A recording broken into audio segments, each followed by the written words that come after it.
One. Good evening and welcome to Anime-Zing Radio here on YouTube.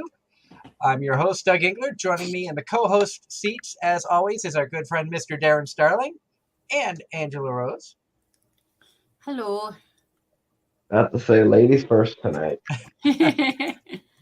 We want to remind everybody that Anime-Zing Radio is brought to you tonight by Home Circle Media for the latest and greatest in anime gear. Everything from pens, pencils, stationery, and officially licensed art books. Be sure to check out homecirclemedia.com today or look for them at an upcoming convention near you.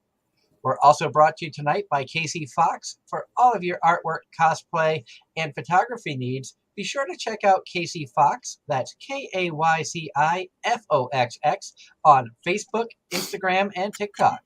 We're also brought to you tonight by Darren.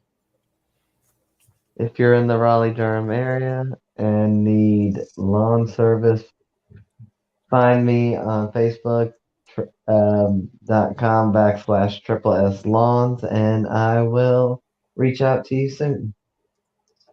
We are excited tonight. As you noticed, I've had some technical issues that developed this week, so no camera tonight for me. I do apologize. I know some of our fans enjoy seeing the anime figures and the random nonsense that I usually do with the camera being on. So tonight we get to just stare at Angela all night and maybe make her I'll choke have, on food. and maybe I'll put somebody on later. I don't know. But we are excited. We have an awesome guest tonight. This gentleman, he is part of Vermont Gatherings. He helped to put on the last con that I had gone to in 2019 before the pandemic hit, which was the Winter Renaissance Fair in Vermont. After that, we were preparing for Anime Boston. COVID hit, everything shut down. We know what the story from there, but we are really excited to welcome Vermont Gatherings' own Jeff Folb back to the show. How you doing? I am doing great. How are you tonight? Good. Glad to be here. And as a lot of our listeners know, I have been promoting an upcoming show of yours for weeks because we are excited about having a table at the upcoming Vermont Sci-Fi Fantasy Expo that will be going on April 23rd and 24th at the Champlain Valley Exposition Center. For new fans out there, since I think this is your first time on with us since we've switched to YouTube and we've gotten new viewership, tell everybody a little bit about yourself and about Vermont Gatherings. So Vermont Gatherings is a kind of the umbrella for all the different events we do. Starting in 2016, we started, my wife and I came back into Vermont and realized that nobody was really doing family-focused events and genre events, that type of thing. So we brought on the Vermont Renaissance Fair up in Stowe.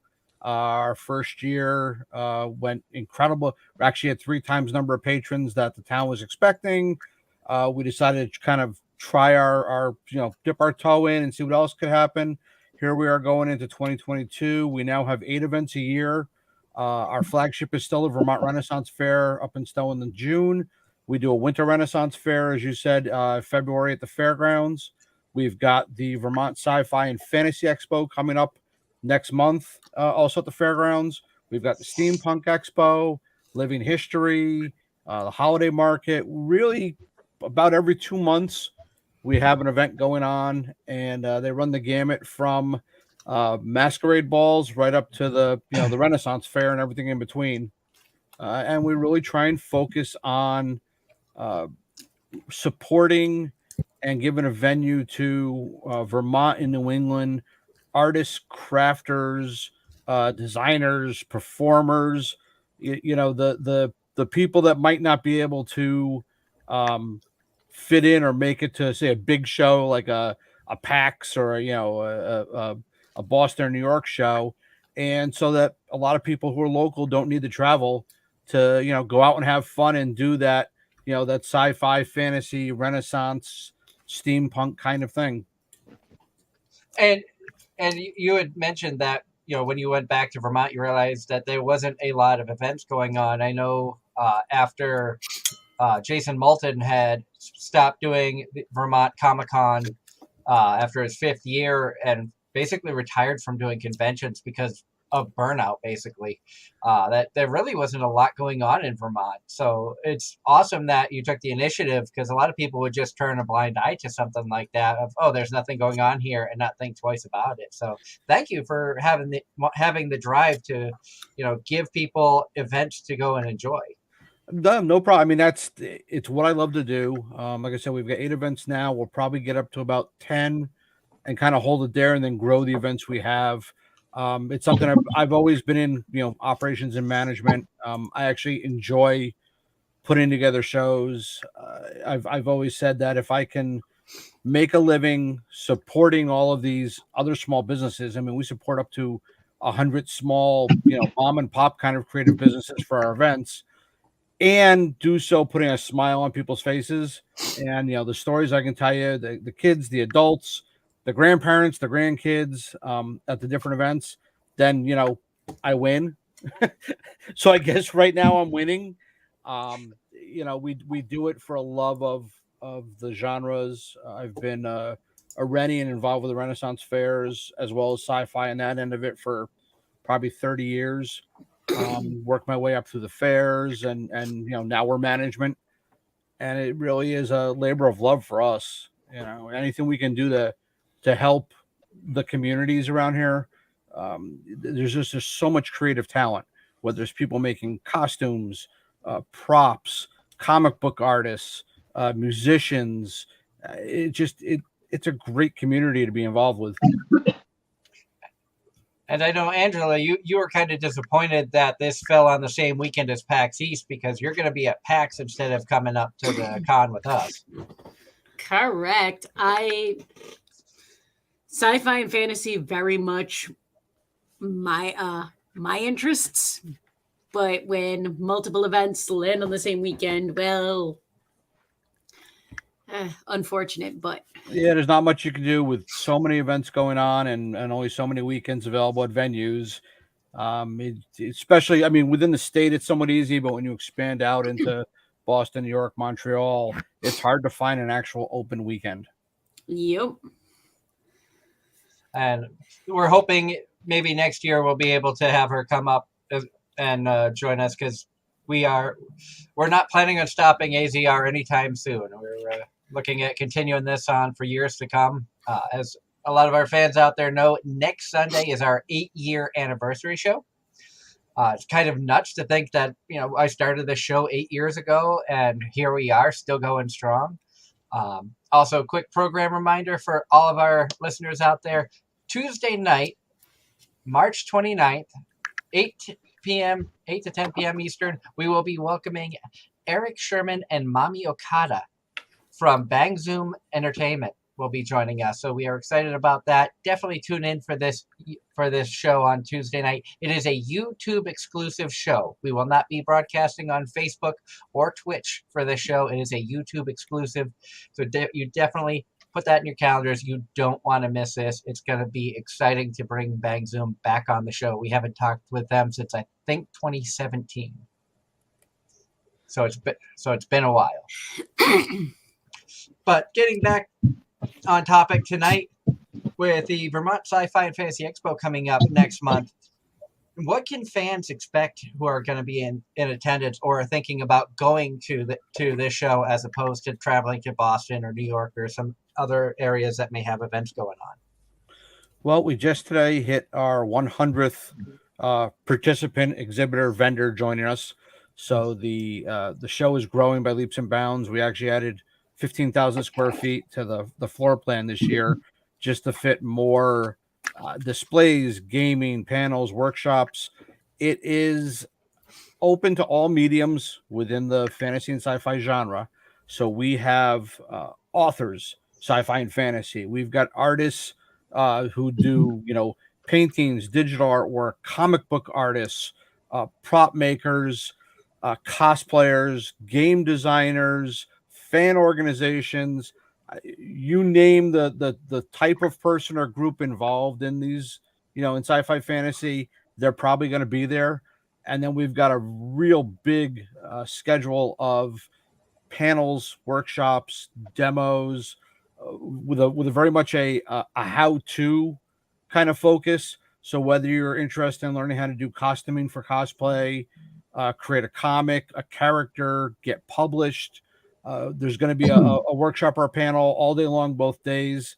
We've got incredible fan organizations like the 501st and New England Droid Builders will be there. The Ecto 1 from Ghostbusters and 802 Ghostbusters will be there. Vendors making all homemade, handmade crafts and artisans with gaming accessories, game designers, costuming, props, collectibles, comics. Think of it as, all those fun kind of sci-fi. So it's part Ren Fair, part Comic-Con, part pop culture.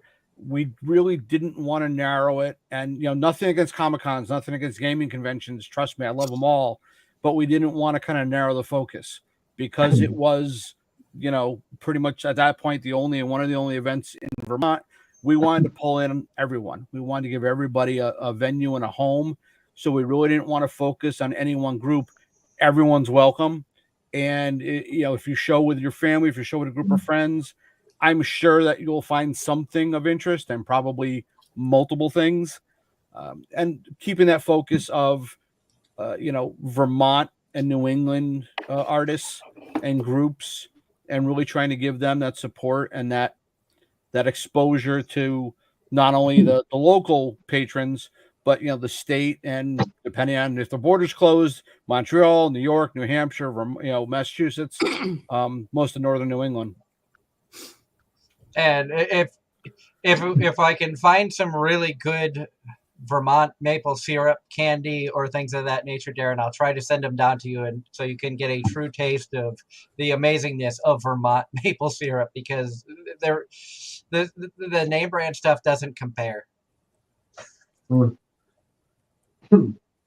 That is 100% accurate. And I'm sure they will have vendors at the Vermont Sci-Fi and Fantasy Expo who will be selling some Vermont maple candy or things of that nature. I'm sure there'll be somebody there with something. Oh, excuse me. And as you were saying, it's really cool about that you're including so many different genres into the sci-fi and fantasy, because when you think of sci-fi fantasy, it doesn't limit it to just, say, TV shows or comics or games or things of that nature, because you can find that genre in everything. Comics, anime. I mean, we all have our favorite fantasy animes or sci-fi shows or things of that nature. I mean, I know just with myself and my wife. I mean, she's a cosplayer. She's big into anime. I've always been into fantasy and sci-fi, whether it's writing, movies, TV. We're both into the props and all that. I've done stage combat, and there's so many different aspects of it that people are interested in. And there's just very few places, and I guess anywhere, more so here in Vermont, but very few places to really go hands-on. So you can watch the movies, you can read the books, you can watch TV, but to interact with the people that created it, to interact with other fans, that to me is great. To meet, my local neighbors who, I may or may not know, who I didn't know had the same interests I did, to meet and talk with them and build these, relationships, build this community beyond, just our four walls of our house and watching our TV and being on our computer. It's a chance to really interact and hopefully, maybe you join a fan organization. Maybe you are encouraged to try and make a costume and become a cosplayer, or get exposed to a new anime or a new game and grow, to learn, to try something new. I'm actually going to ask a question with all the different genres mentioned. Do you have a LARP community that's involved with the convention? As a matter of fact, we do. I've been LARPing for about 20 years now. We are in the process of building, I call it Vermont's real first LARP, as far as a role play character generation LARP, as opposed to just a combat focused LARP. But we will have a couple of LARP groups there from around New England. We'll have a number of vendors with latex weapons and LARPing armor and accessories and that type of thing, costuming. It's something else that we're trying to kind of grow in Vermont. There really hasn't been a lot of, while there's been interest, I guess backtracking a little bit, when you've got that room full of 20 people going, this is a great idea, we should really do it, while they're all trying to figure out who's going to do it and what's going on, I've already stepped outside and I'm getting it started. So I keep adding more hats, more businesses, where I have an interest, and I love LARPing.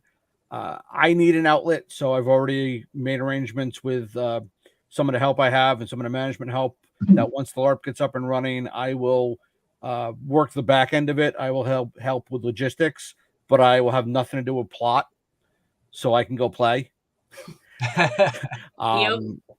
I need my my release. I need my time away, and so LARPing to me will be that. We've actually found an all-season camp about an hour out of Burlington, and who's more than happy to work with us year-round with LARPing. So we're actually hopefully in the mechanic and background design phase now, and should start beta testing sometime this year. Oh, that's awesome! Very awesome. And I am not 100%, like, I know of LARPing. I've never done it myself. I do know when I lived in the Syracuse area, there was a I think it was called Claytown Park, actually had a castle that was built on their grounds specifically for the local LARP community. They had it was under padlock and key. When the LARPers were there, they were allowed to open it up. They had a key to the lock. They could use it for all of their role playing and everything going on. When they were getting ready to leave, make sure everything's locked up, everything's safe. They were very good about, taking care of the grounds. It was fun to see all these people in costumes and stuff, because even though I wasn't a LARPer, I'm a disc golfer, and they have a disc golf course that runs through the area where a lot of these people would be putting on their LARPing. I almost want to call it performances, because you do get into that role playing and you become these characters. So you really are out there performing these feats. It's not just, Oh, true. Very true. One of the things that I have always loved, and it's somewhat because of my wife, Debbie. She's somewhat of an introvert. You can tell I am too. But she's somewhat of an introvert, but her, like many people I know, once they, kind of take that step and go out and try LARPing, that goes away. When they get into character and they get around like-minded people, and, you laugh, they become someone else. Obviously, that is the goal of LARPing, live action role playing. But they really do become somebody else. They become more comfortable. They become more comfortable in public. They play a character that, is so different from the way they are in real life, day-to-day life. It's great to see. And sometimes it's actually kind of amazing. You have to kind of step back and go, wait a second, is this the same person that I drove up with, that I see, away from the game? But it's that next step for whether you're into anime, whether you're into sci-fi, particularly obviously if you're into gaming, tabletop, Dungeons and Dragons, Pathfinder, whatever. It's that ability to take that next step and go out and do it for real, but do it at your own pace. Debbie's not a combat person. She doesn't like fighting. She's not real good at it. So she plays a healer, and she's found over the years ways to really enjoy the game and get involved, playing the way she wants to play. It might not be the safest way to play if she's all by herself on the trail late at night with a, pack of orcs chasing her. But it's, you got to be able to go and enjoy yourself and be yourself, whether it's the day-to-day you or the yourself that you want to be, that character that you want to play. And, here's that opportunity. Here's that world to give it a try with, I think no downside. Nobody's going to make fun of you. Nobody's going to, you do what you want to do, how you want to do it. And if you're having fun, then you're having fun. Why could I see you turning into Maple in a LARP session, Andy? Nah, in all seriousness, I would not actually do Maple. I would probably... You'd be more Sally? Probably. No, I'd probably be one of the sisters. Oh, the two girls that had the big hammers and That would probably be more me, but I'm also way too extroverted. I do have some fighting experience. I've played with foam swords over the years, just never actually partaken in a plot-based LARP. The storylines, the plot-based LARPs are great. I'm a big fan of world building and character building, whether it's tabletop, whether it's writing, or whether it's LARPing. And in that many experiences I've had, I'm well into my mid-50s. I've been doing stuff like this for a long time, but some certain nights in the middle of January or February on a big snow-covered field under a full moon with 200-300 people out there battling it out, some massive, the big battle of the weekend, glowing arrows flying and spells going off and people yelling and screaming, and wow. Now let's be real, I'd find a way to throw fireballs. As long as you don't melt through the ice and drop everybody into the lake, it's okay. Exactly. It's just such a surreal experience, and it doesn't take much. I mean, yes, there's a time consideration, and there's a cost. I mean, obviously equipping yourself and going to go play for the weekend, there is a cost there, but like every hobby, we invest what we can and sometimes more. And what we get out of it is usually exponentially greater than that. and I've been tabletop role playing for about 20 years, just never found the time, at the same time, the money, and the friends to go do a LARP. And to me, it sounds like an amazing experience, even though I know next to nothing about the LARPing community and LARPing itself.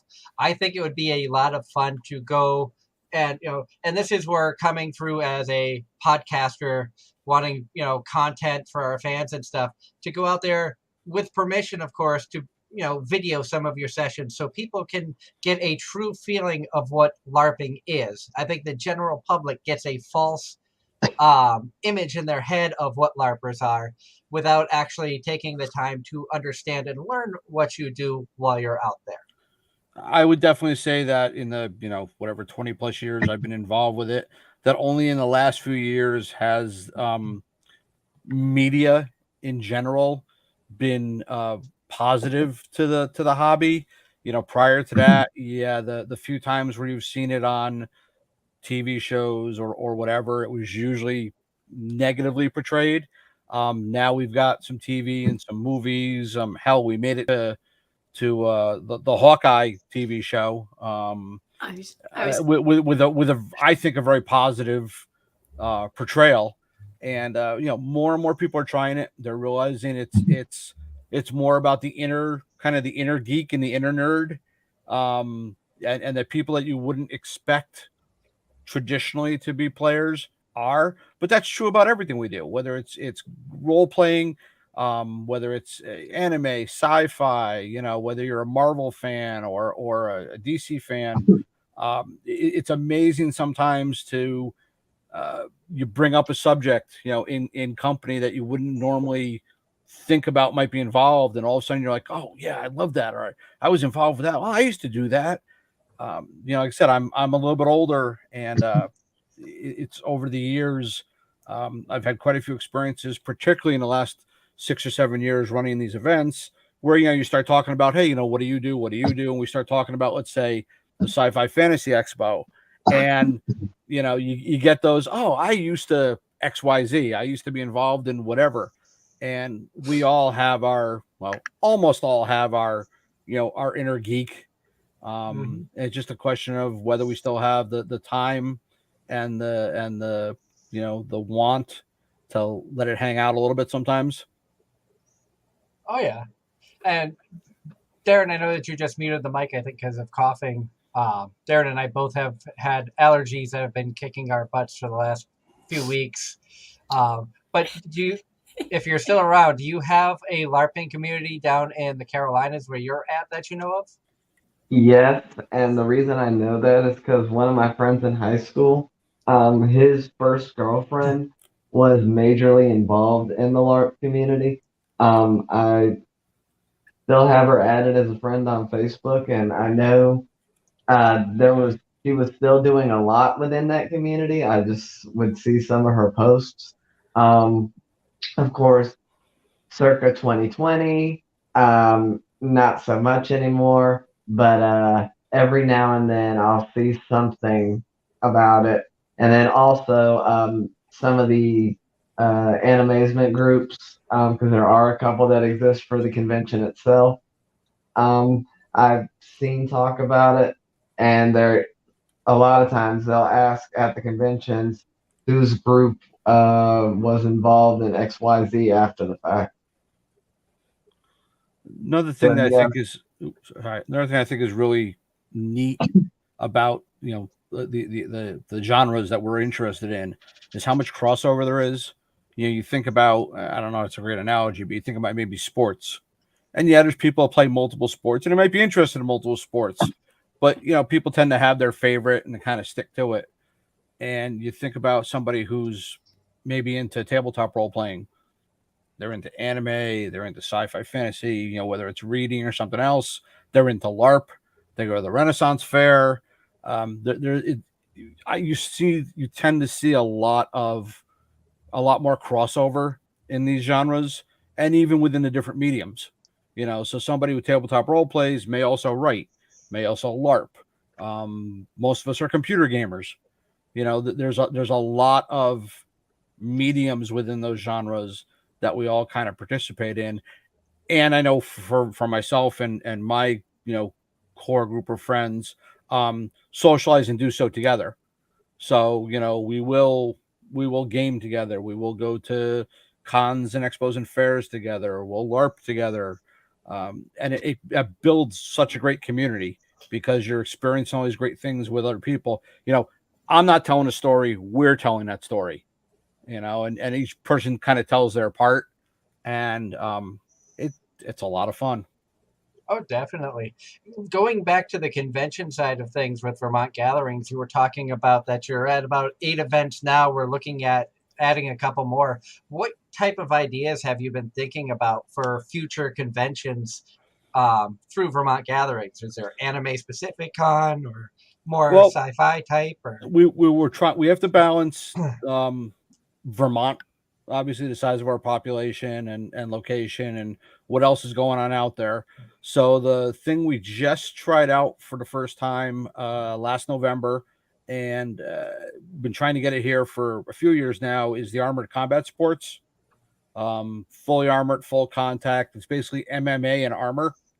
And so we ran our first event in November. We're now sponsoring Vermont's first team. It's a national/international sport now. And I can tell you, we had about 350 people at our first event, and you thought we were back at the Roman Coliseum.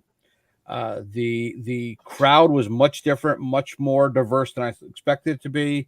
And by the end of the night, everybody was out of their seats, yelling and cheering. The clash of men and women separately, but men and women in full metal armor and metal weapons, just beating the snot out of each other. And so that was kind of exciting and fit into some of what we already did. There's some non-genre events we're looking at doing. I've got some people asking me to do a motorcycle show because there isn't one around here anymore. We're bringing Steampunk back this November. We had tried it in 2017, and we were trying to find the right venue and how to figure that out. We think we've figured that one out. So that'll be back this fall. And while that's a little more focused of a genre, there's a really a big following. We've got a lot of interest in that. So we'll see. We're also really trying to help support the artisans and crafters. So our annual holiday market in December is probably going to grow to a bigger event with a bigger venue in maybe 2 days. And really that was most of the crafters and artisans from the fair and the expo and the other shows don't have brick and mortar stores. So they really can only sell online or at an event. So we created an event just for them to be able to sell their product around the holidays. And that we're actually able to get 4 events in last year, kind of post Delta COVID, pre Omicron COVID.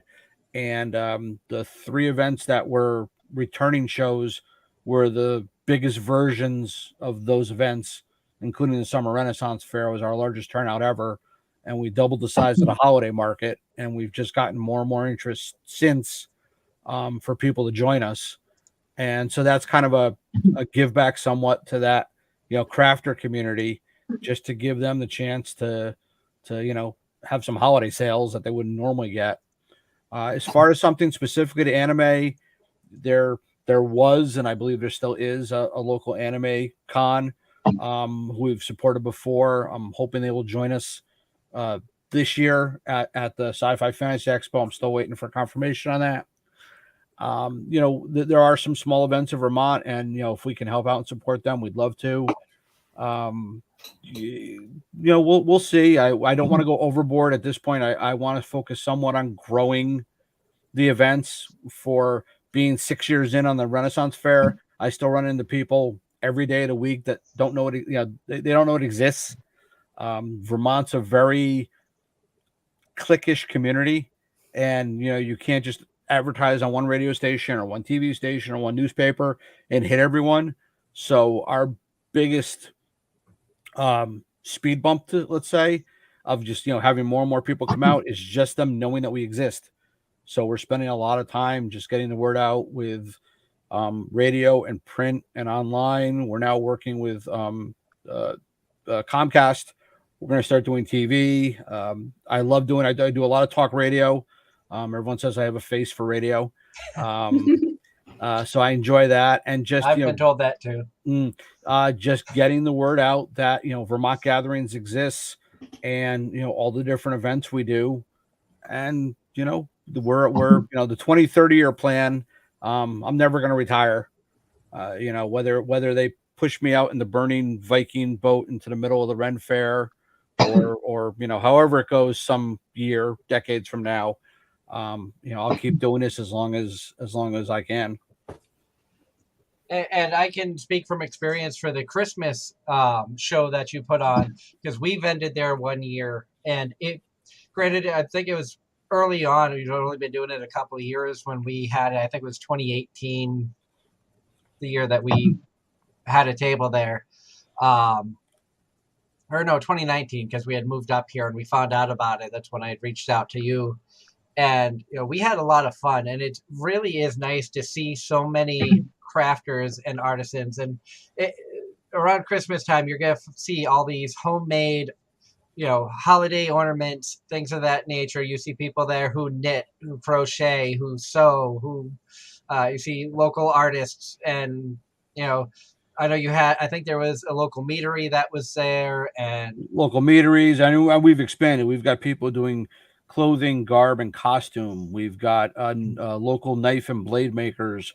We've got home furnishings. We've got mead and cider and all kinds of food, and not just arts and crafts, not just like a craft show, but crafts and artisans really related to what we do. I mean, upwards and including 3D printing of miniatures, gaming accessories. I mean, I'm amazed at the number of gaming related, design and creative people. We've got the Champlain Games Festival is joining us at the expo this year, and they highlight a lot of tabletop and electronic gaming designers out of Vermont and New England. We've got Champlain colleges. A lot of people don't notice they've got a school of game design. They're going to be joining us and highlighting a lot of their students' work.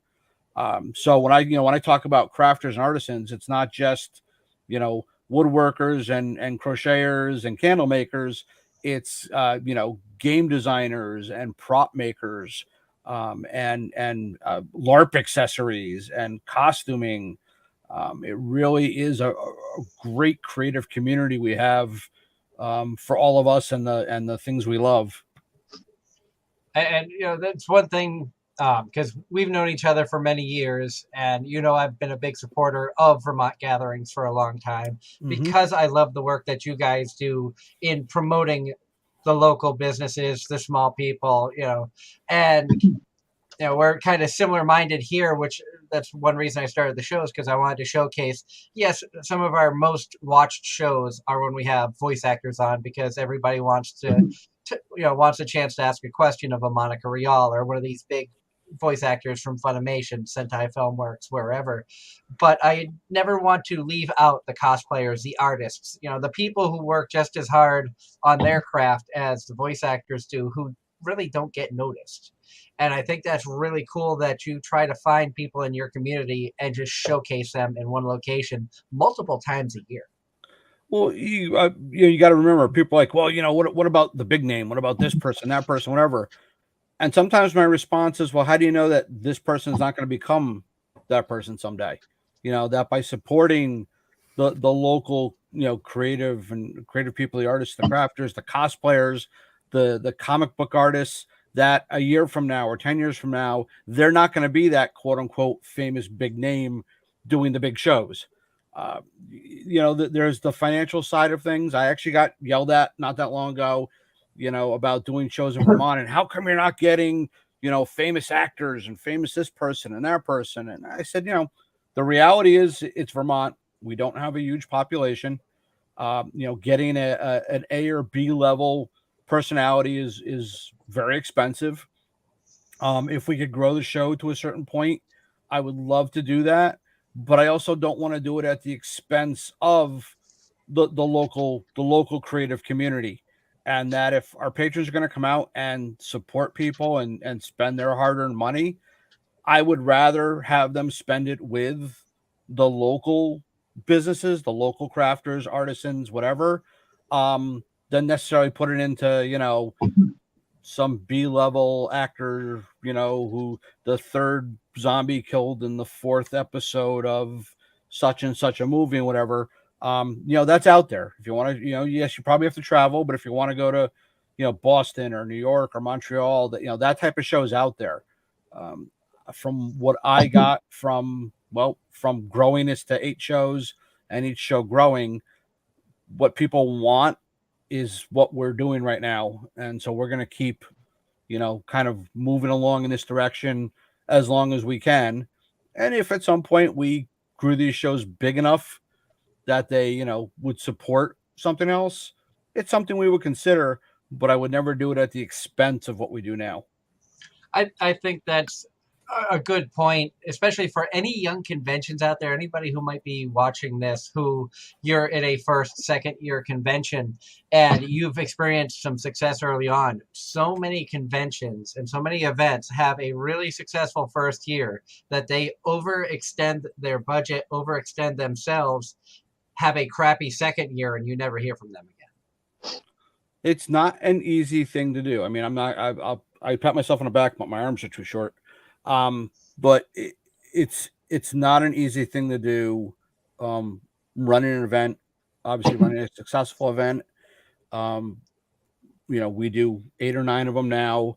It's a full-time, 7-day a week kind of a job. I'm working on 5 shows right now. I do it because I love it. It's my medium. I can't draw a straight line with a ruler, but I can put a show together. And I enjoy doing it. I enjoy putting that together and getting to that weekend. And I always tell the story of the first year at the Renaissance Fair. I happened to be out by the main gate, and there's a family of 4 coming up. Mom, dad, the son, who's maybe 10, and he's in his little plastic out of the bag knight's costume, Halloween costume, and they're dragging his sister along, and she's probably 5 or 6. And she has no interest in being there. She has no idea what's going on. And I didn't think about it. I just kind of leaned over, and she kind of looked at me like real hesitant. And I said, "You want to know a secret?" And she kind of looked at me. I said, "There's a unicorn inside." And we happen to have a unicorn inside that year. And her eyes got as big as saucers, and she's trying to drag the family into the fair before they even bought tickets. Because, that was the greatest thing, because there's a unicorn. And she's going to actually be able to see it. And she did. There's actually pictures of her with the unicorn. I won't tell you how it got there. It's magic.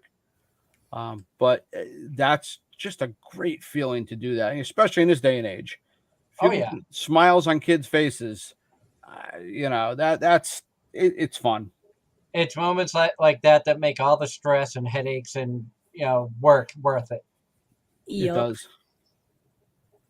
And if you do get to the point that you're looking for guests, if you ever need help, don't hesitate to ask, because I'm sure through the connections I have, I could find somebody who would fit into a category of what you're looking for. Well, we appreciate that, and we will. I mean, we've already we've started. We have some comic book artists from DC coming this year.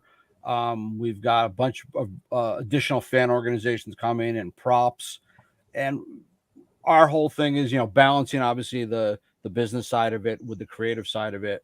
We will add more and expand out more with bigger names as we go along. But like I said, I really, I don't want to do it to the detriment of everything else we do. Oh yeah, And you said but PAX is that weekend. We're never going to be able to compete with a PAX. I mean, we're let's face it, we're in Vermont. There's probably more people at PAX than in the state, at least if you can count all 3 PAX events. And so relatively speaking, we need to balance out to that. And I want to give Vermont the best events we can, based on that.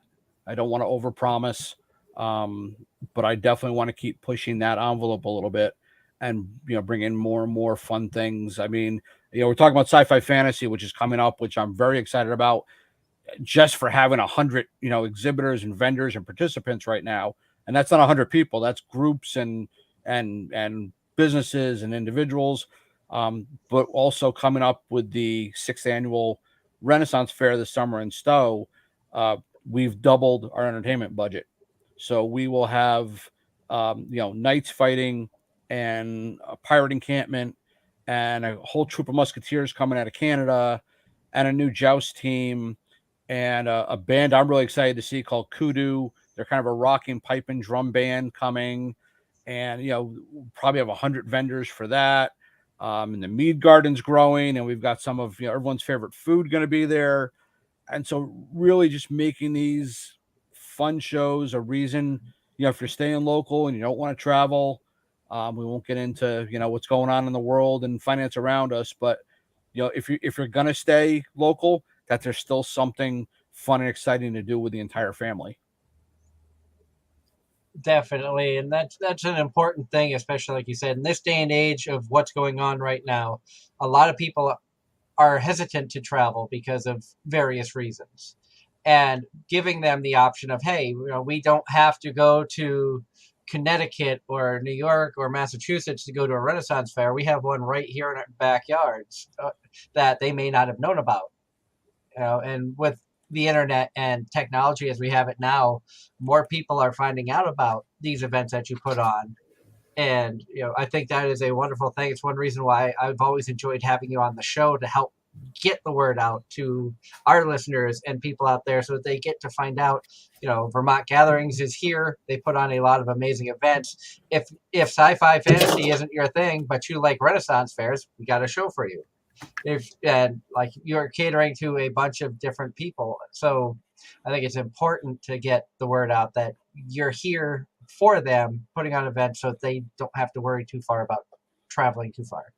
And if people go to the VT Gatherings website or any of our Facebook pages, they'll see, particularly the Vermont Gatherings Facebook page, a list of all of our scheduled events this year. And if you've got other interests, one show that I'm a big fan of, I love all of our shows, but I'm a big fan of because of the people it pulls in, is the Living History Expo. And for those who aren't really familiar with it, if they know anybody who does reenactment, whether it's Civil War, Revolutionary War, World War II, whatever it is, we do what's called a timeline event. And so we don't focus on any one time span. We have everything from Roman legionnaires through modern day there.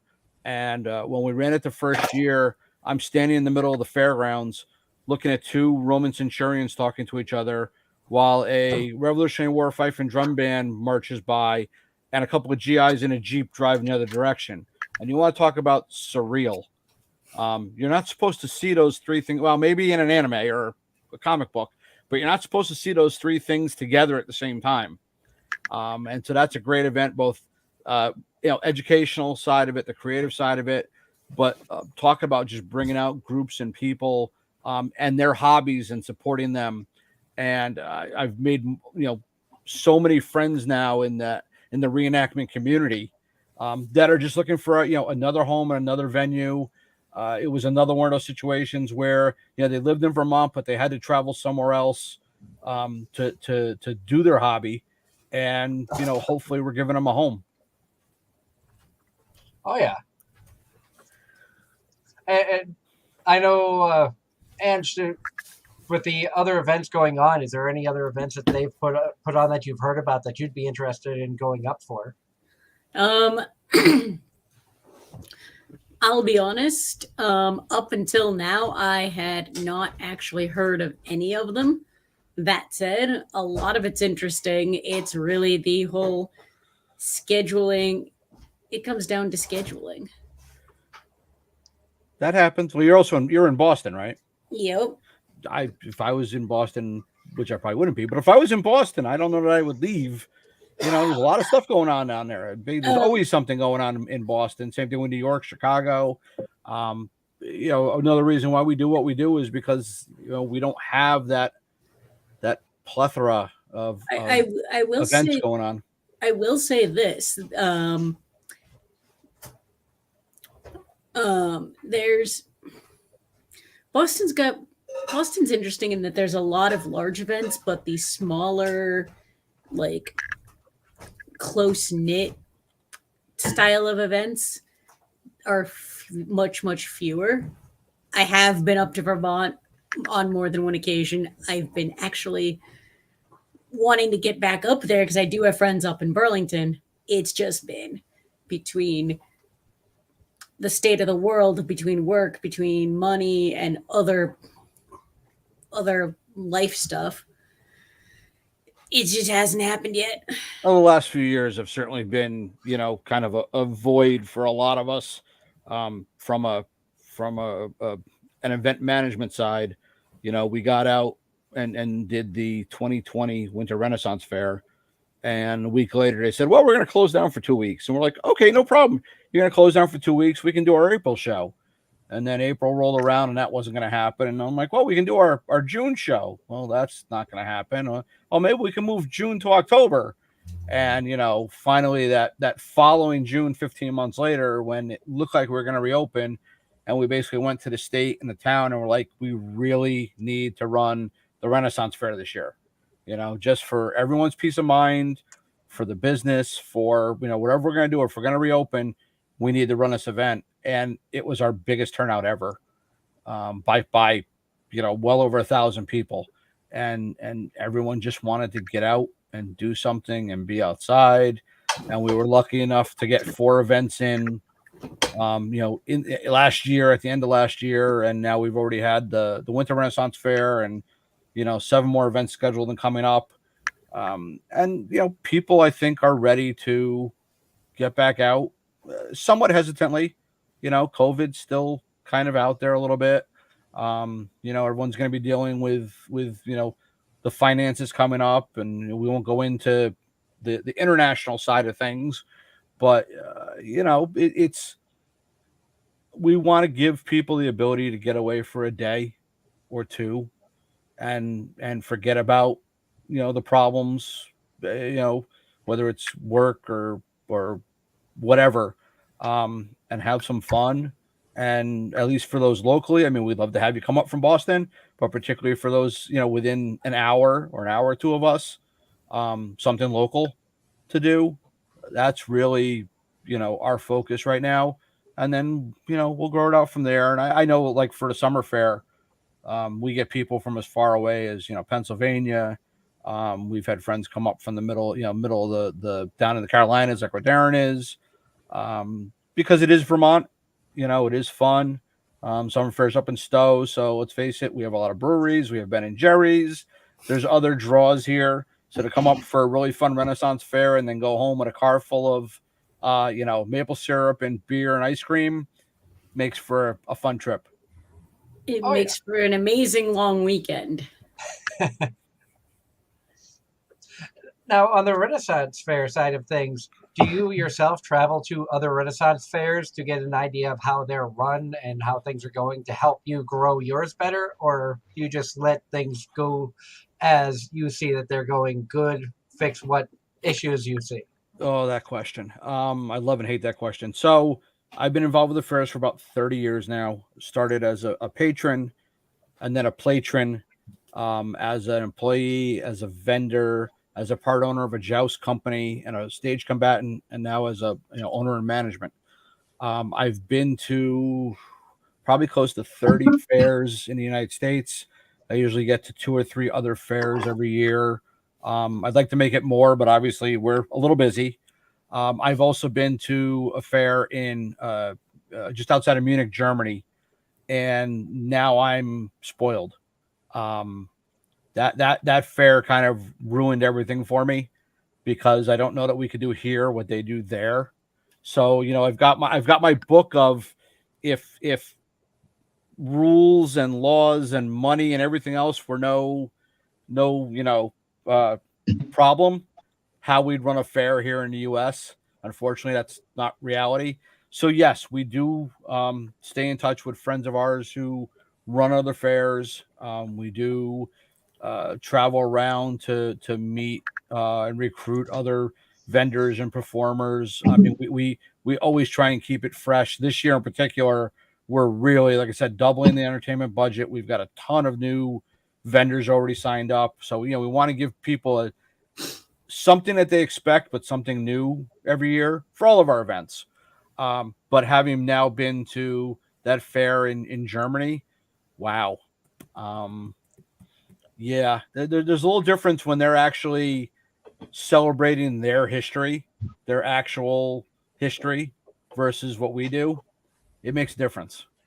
It makes a big difference. I can only imagine. I've only been to a couple of Renaissance fair in my life. Excuse me. Of course, the Winter Renaissance Fair that you guys had put on pre-COVID, and then being from Massachusetts, King Richard's Fair I've been to a couple of times. So I have some experience there, even though I don't always know what's going on. It is always a good time. We loved the event that you had put on. We had a blast at the Winter Renaissance Fair. Even though it was smaller indoors, you were limited to what you could do in the venue that you had. It was still a great, great time, and I highly recommend to anyone who can make it out to check out these fairs that Vermont Gatherings puts on. Well, we appreciate that. I mean, the winter fair is fun. Something like a King Richard's Fair, any of the big permanent site fairs that run for 7 and 9 weekends are great. Because they can pull from huge populations. Our old home was the New York Renaissance Fair, which is about 40 minutes out of New York City. So they probably had about 15 million people within an hour or two. We have a few less than that around here. So running a multiple weekend event is not really something in the cards for us right now. But when we found the ability to say, okay, let's do a weekend in the summer and a weekend in the winter, and we're able to work with the fairgrounds, who we have a great relationship with, and do that indoor fair. Obviously, we don't have the jousters, but we have almost everything else. And it's great, but it's because it's become that if you are a local Rennie and you're a fan of the Renaissance fairs, it gives you that kind of mid-year hit, so you don't have to wait a full year. If you've never been, it's an opportunity to go and get a taste of what the summer fair is like. And let's face it, it's Vermont. We tend to get cabin fever.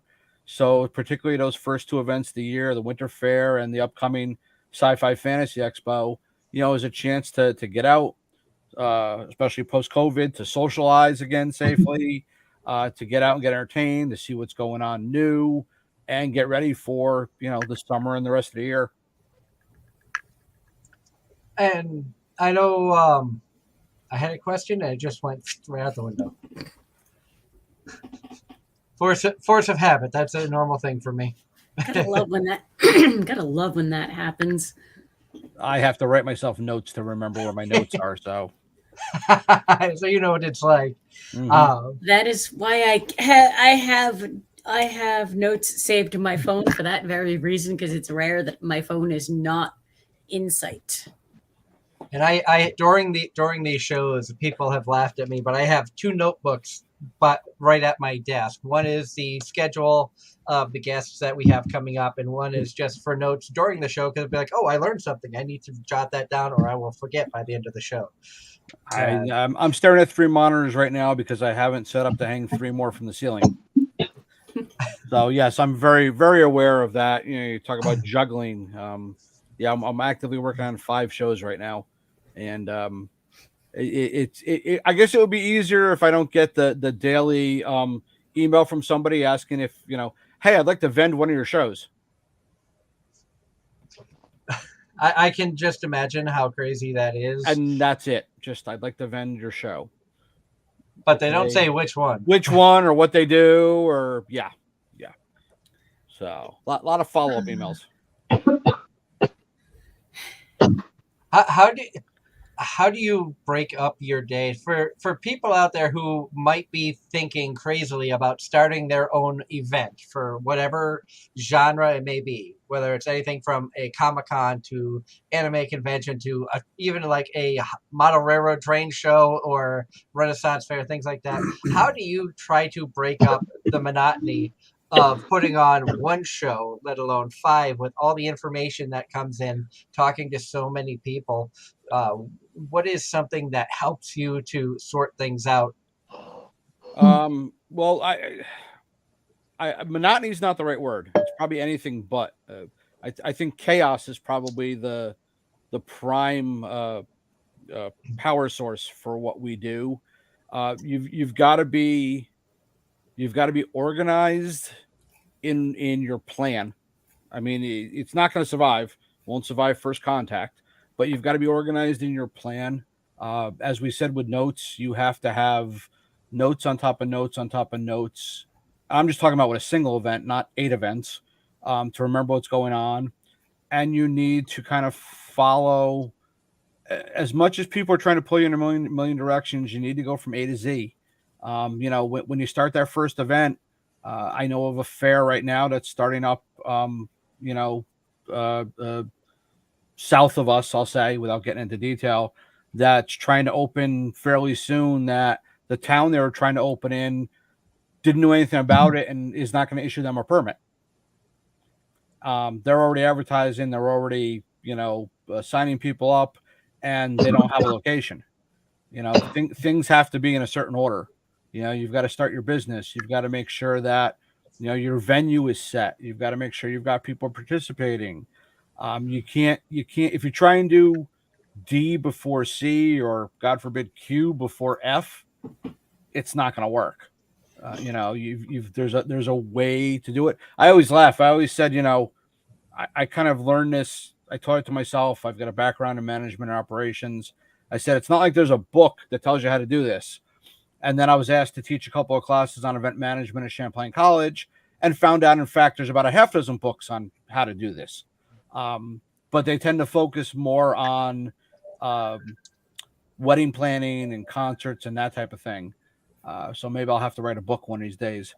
But it's don't go into event management because you are good at or enjoy the creative side of things.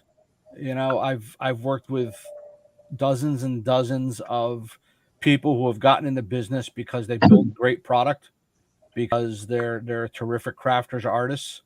Running a business and making things is 2 completely different things. Right side brain, left side brain. I know a handful of people that can do both.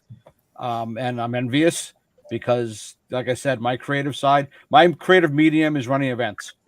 I can write a little, but I'm not an artist. I'm not a crafter. I'm not an artisan.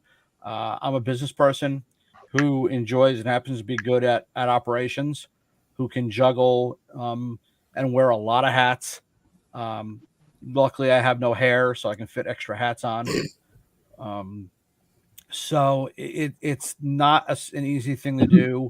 I would seek professional help, and I mean that both within the event management field and the psychiatry, field. It's very easy to fail, or I won't say fail, to not succeed. compared to you know, having something not only do well but survive and grow. But if you can manage to make it work, I love what I do. I have less stress now than I did working for other people. And trust me, I have a lot of stress because I have no hair and my beard is almost white. And it wasn't when I started, but I love what I do.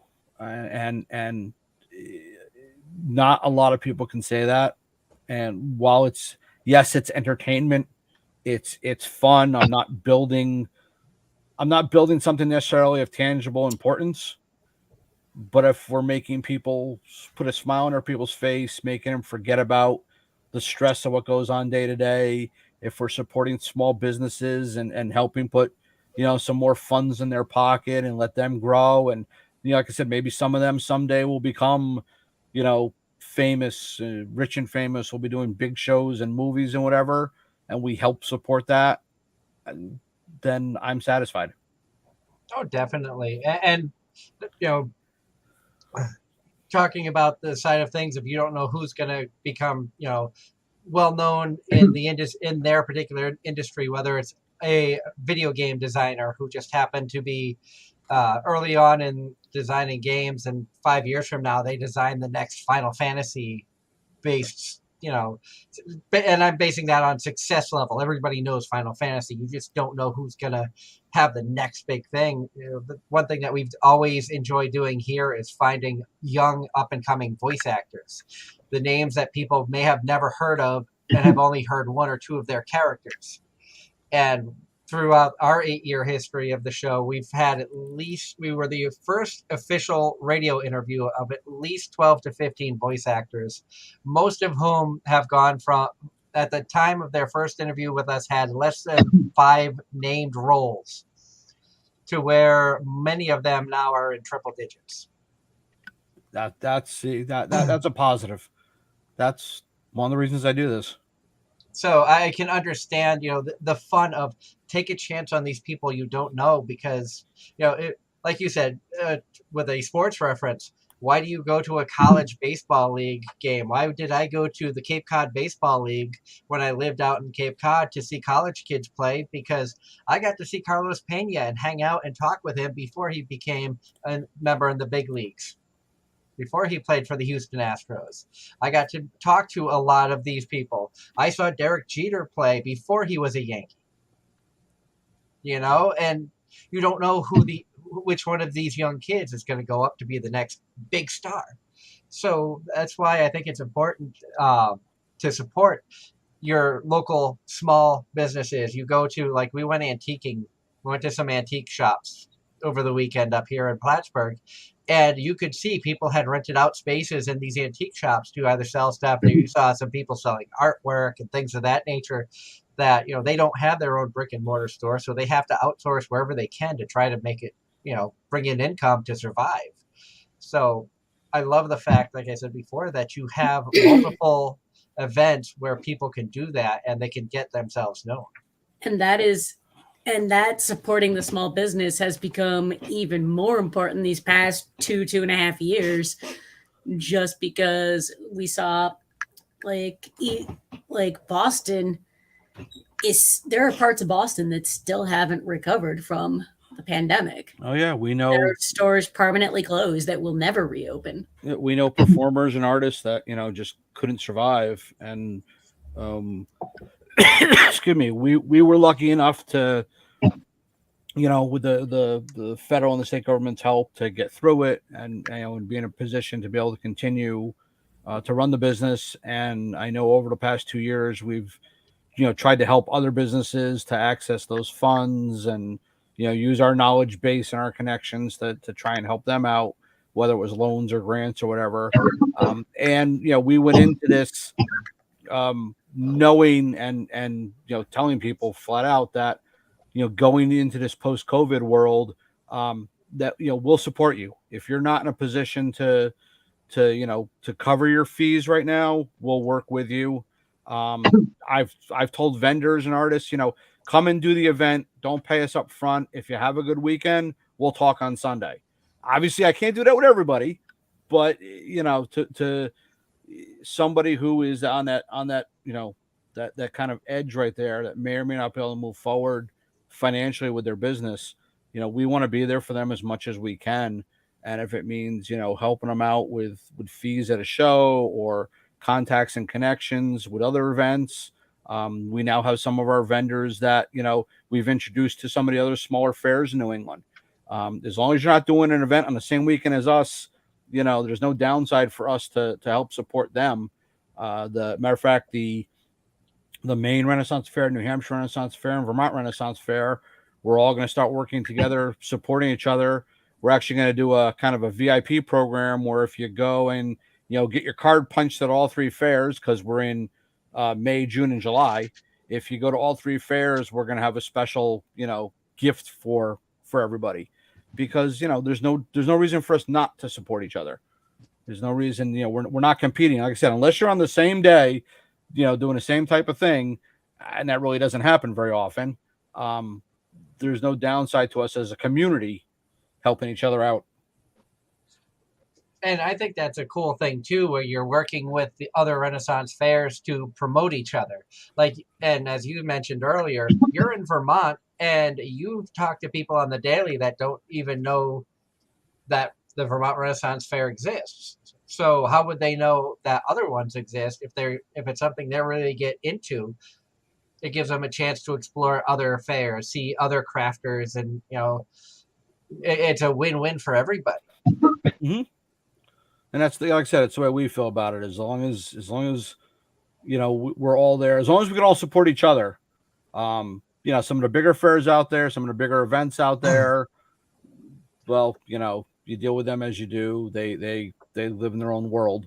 But for us, at this level, Northern New England especially, there's no reason not to work together. And I can say for us, the three fairs for Maine, New Hampshire, and Vermont, we share a lot of the same vendors, a lot of the same performers. So we've all become, I won't say a family, but certainly a community. And where, we can somewhat rely and help each other if somebody needs something, that there's a support group out there for them. I mean, it just makes sense. It seems like if nothing else, communicate so that events are spread out enough where everybody can go to all the events, just means everyone wins and everyone's event is that much better attended. Yep. That's exactly what I mean. We know that while we share vendors and performers, we really don't share a lot of patrons, whether they don't know about the events or people just aren't traveling to a fair, from Maine to Vermont to New Hampshire. So if we can each pull 100, 200, a couple of hundred of each other's patrons, we all benefit. I mean, that helps us financially, but it also grows the Renaissance community. So it grows and helps us. It grows and helps our patrons, because those are, that many more people that, I used to go to one fair. Now I go to 2 or 3 fairs. Maybe I'll go buy a costume. Maybe I'll go, buy a new pair of boots or a new tunic or a new sword or a new whatever. And then that's helping, our artists and our crafters. Exactly. And you may have somebody that goes to the May Renaissance Fair, gets to see something that they like, but doesn't have the money at that time, but finds out from the vendor, hey, we're going to be in Vermont at this Renaissance Fair, and we're going to be, in Maine at this Renaissance Fair in a couple months' time. It gives them a chance to plan to have, I didn't know these existed. Let me budget, save money. Now I can get the item that I want from this vendor at another event, and it's helping to grow people from one show to another. Definitely. I mean, like I said, most of our vendors don't have brick and mortar stores, and one of the things that we've even tried to do it ourselves on a smaller scale, between, let's say, Winter Fair and Summer Fair, or even Winter Fair Sci-Fi Fantasy and Summer Fair, where there are some vendors that do both the Renaissance Fair and Sci-Fi Fantasy. So like I said, I saw this, I really want it, I'm not quite ready to get it yet. Oh, well, we're going to be at such and such a show in 2 or 3 months, or in 6 months, or next year, and they're ready at that point. They can purchase what they want. Or if it's a custom piece, we have a bunch of artists that do custom work, whether it's character sketches or costuming, where you may see something and order it, at the winter fair and pick it up at Sci-Fi Fantasy or pick it up at the summer fair or vice versa. So we've built that community into things also. And I know that I'm excited about being a part of the Sci-Fi Expo that's coming up at the end of April. As long as I can get things working, I would love to be able to do a little bit of a live show from the event during the event, so that our listeners we could get a would chance love to that. see. I will make it so. I just need to get a webcam because my laptop does not come equipped with a webcam. But as long as I have internet connection, and I think I have a camera I might be able to use as a webcam. If not, hopefully I'll have the money by then. For some reason you don't, let me know and I'll see if we can get one. I'm sure I know somebody that has one we can borrow. I've got a couple of people doing podcasts and video and other things, and I've said to all of them, spend some time live.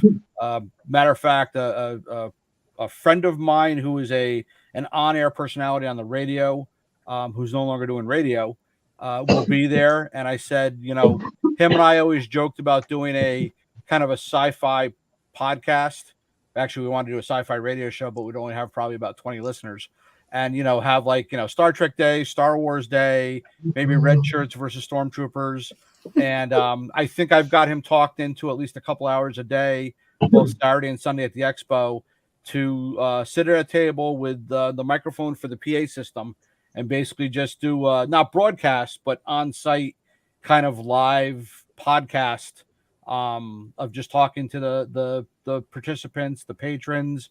I'm sure I'm going to need to sit down a little bit after walking around all day, and him and I can go at it. Anything interactive, to me, it's great to be at the show, but if you're at the show and then you're part of something else that's going on, you're part of this podcast, you're part of a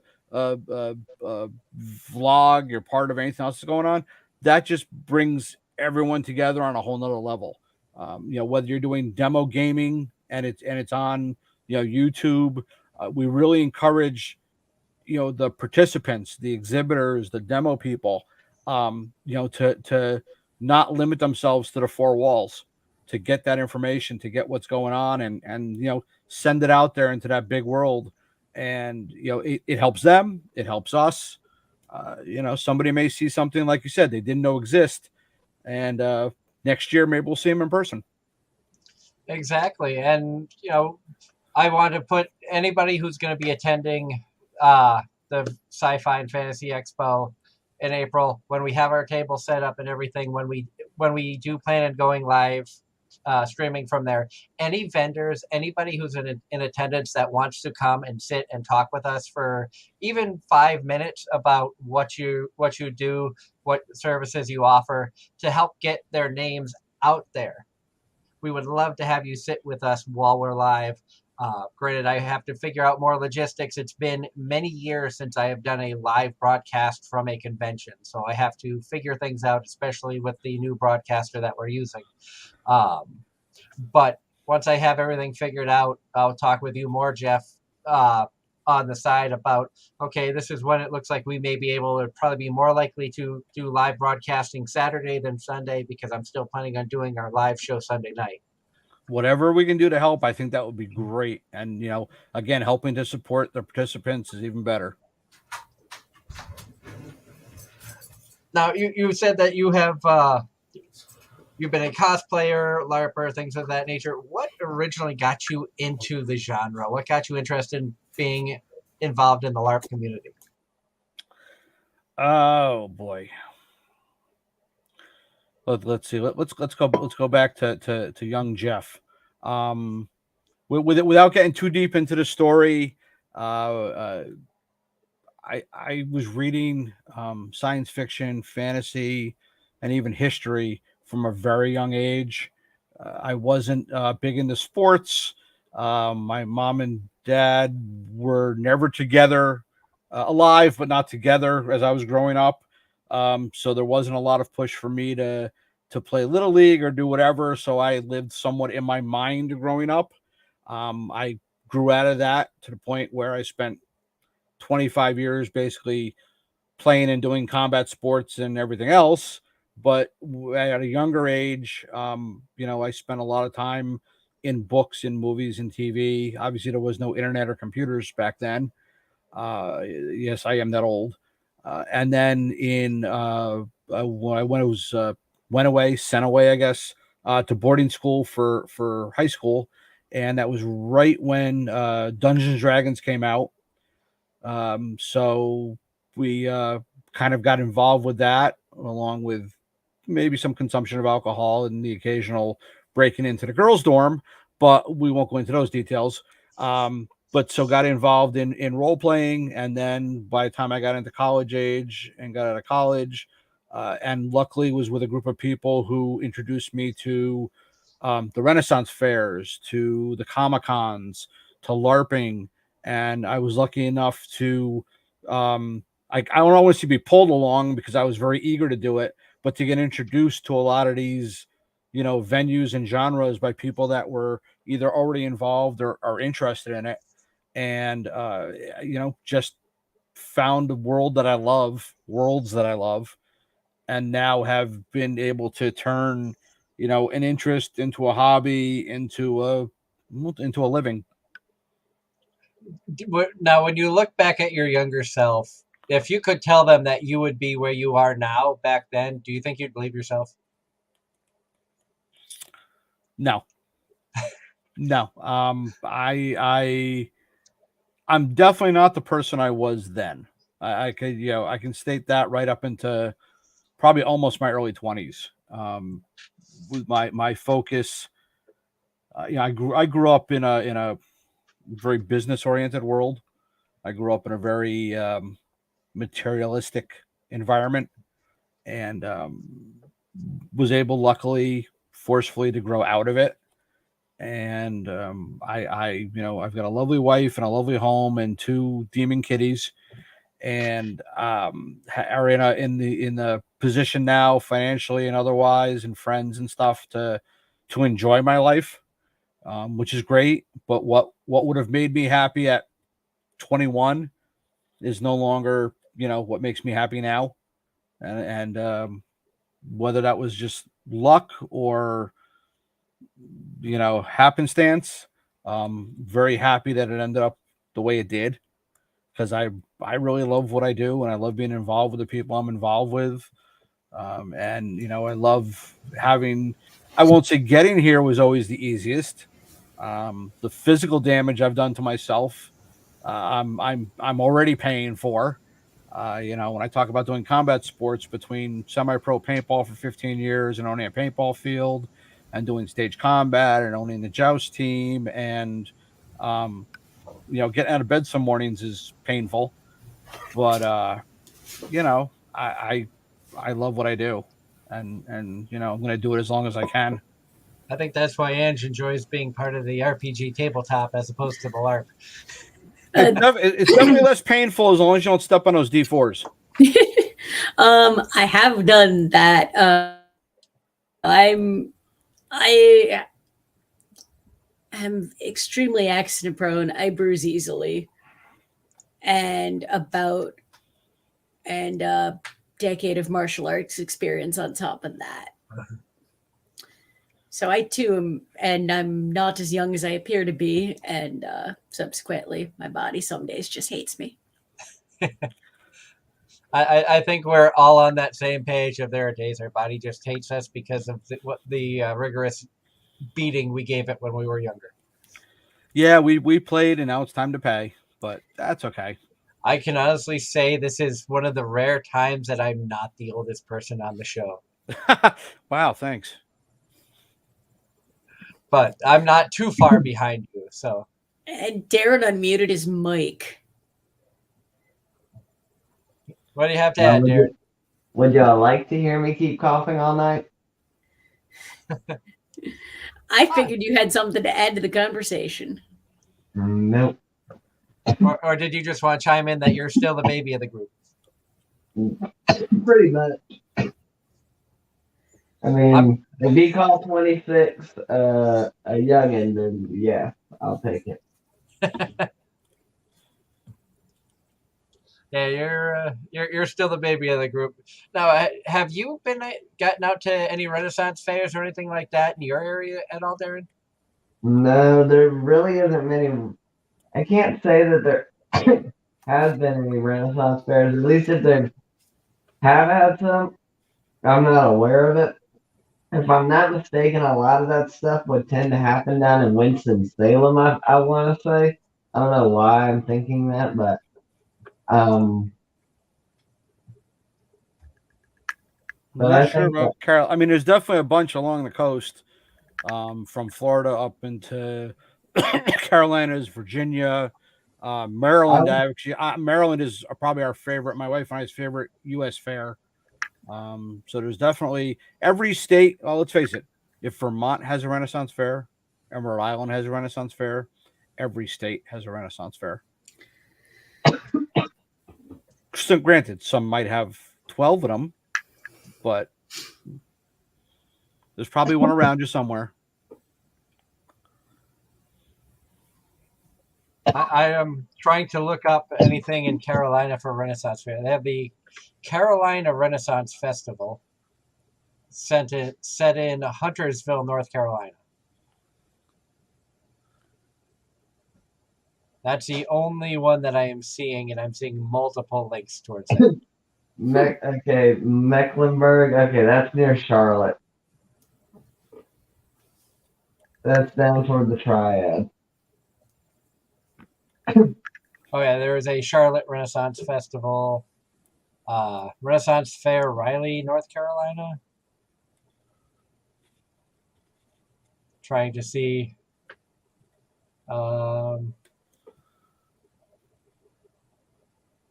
Wake Forest, North Carolina. It says that they have a Renaissance Fair, but I'm not sure.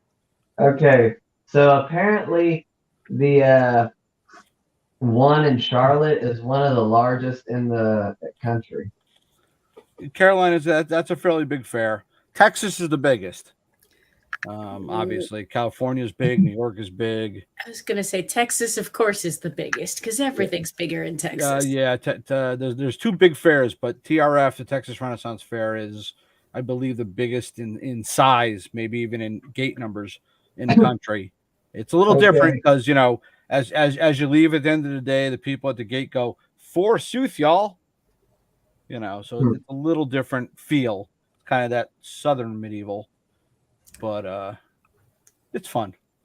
Okay, so apparently the average attendance for this one in Charlotte is 200,000. So about the population of Vermont. Good God. That is impressive. Yeah. I have not been to a Ren fair in a long time.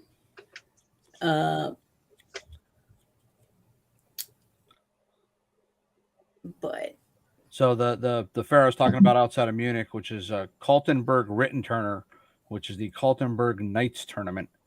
It's only 3 weekends. It's 3 days a week. It's Friday night starting at 6 p.m., running to 1 o'clock in the morning. Saturday night and Sunday day for the kids. And they get about 15,000 people a day for 3 days a week for 3 weeks. And it's pretty amazing. That's what, 135,000 people? Yeah, in 3 weekends. And they do it at night, which is there's bonfires and torches, and the Schloss, the I believe he's either a count or a baron who owns the land, still lives there, and he comes out on his white stallion and starts the fair, and then goes back inside, probably counting the money he makes every weekend. But that's just an incredible. Some of these fairs, some of these events. So I mean, look at whether we're looking at our Sci-Fi Fantasy Expo or even something the size of PAX versus a San Diego Comic-Con. I mean, obviously, if you've been around for 30, 40 years, you put on a good show, and you're either where the population is or you've done something that people are willing to travel. We've vended and done Dragon Con a couple of years. There's some big events out there, and there's pluses and minuses to that. You can see things at a big event. I did New York Comic Con for like 10 years because my wife was doing all the cosplaying. And there's stuff there you're not going to see anywhere else. You also have to deal with 30 or 40,000 people in the same room all day, which is a plus or a minus, but they're there. And that kind of brings up a good point. And I think this is a good question for everybody to give your opinions on. Do you prefer the larger scale conventions and events, or do you prefer the small to medium sized events of, and I say small, 1,000 under, medium 1 to 5,000, large events 5,000 and up, to give an idea of attendance for where I'm judging small, medium, large cons. Which kind of cons do you all prefer? And Jeff, where you're our guest, I'll start with you. I, being objective about this, or subjective, I guess, I prefer and I enjoy the small to mid-size more. I like going to the big events because of the uniqueness of what you can find there. I mean, yes, if you want, William Shatner's autograph, if you want to see, things that you're not going to see elsewhere because of the draw, certainly things like costuming are incredible, the cosplay and things.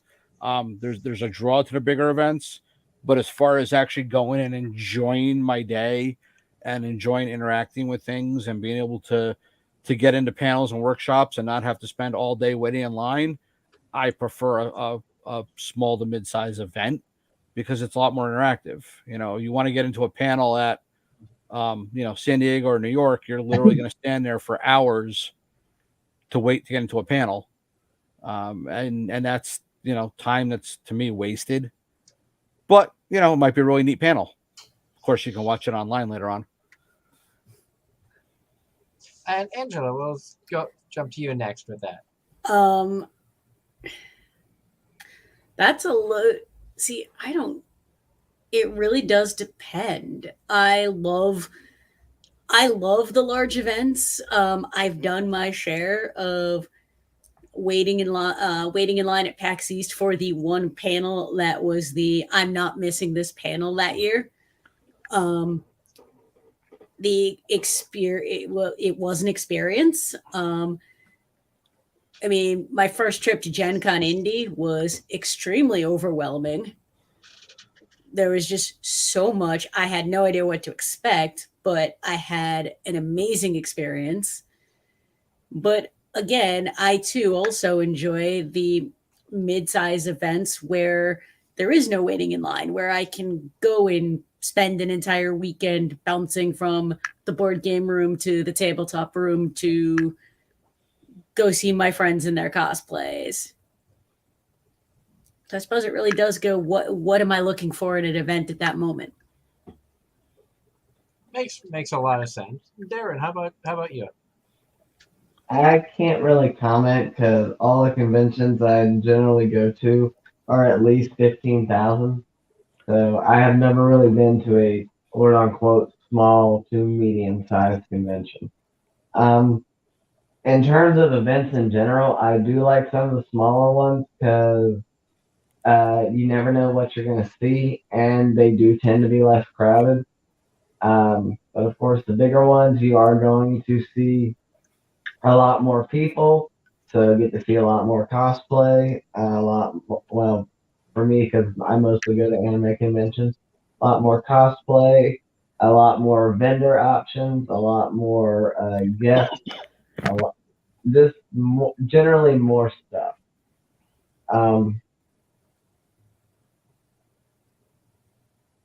So that's, like I said, I really can't comment on anything under Anime-Zing, which is the smallest thing I go to, and that's generally around 15,000 for the week. That's fair. For me, like Jeff and Angela, you said it depends on what you're looking for. If I was going to events, not looking to network, if I'm just going for fun, which I'm never just going for fun anymore with the radio show, I'm always looking to network. As Angela found out at NECC a couple of weeks ago, I'm always looking to talk to people and network. I personally, I prefer the small to mid-size events. Give me a show like AAC, Bakuretsu Con, Northeast Comic Con, where you get to see a lot of, there's still quality cosplay. There's still quality vendors, artists, people selling things. AAC, when they were in Manchester, would bring in 6 to 8 quality guests. They may not all be A-listers, but they'd have at least 1 or 2 A-lister and a lot of B and C tier guests, whether it's voice actors from anime or comics, or not comics, video games or cartoons or what. They were always really good at bringing in, the guests that the fans would want to see. And in its prime, and I know they're working to rebuild after relocating a couple of times and rebuilding after COVID, but they, the small to medium cons, if you're looking for an autograph of a specific voice actor, you can go and talk with them for a couple of minutes and not feel like you're getting rushed as you would at, say, an Anime Boston or Anime-Zing or something like that, where you have a line of possibly 200, 300, 400 people waiting to get a signature. So they've got to quick, hi, how are you? Wonderful, move on, next person. You get that, maybe 60 seconds with the person.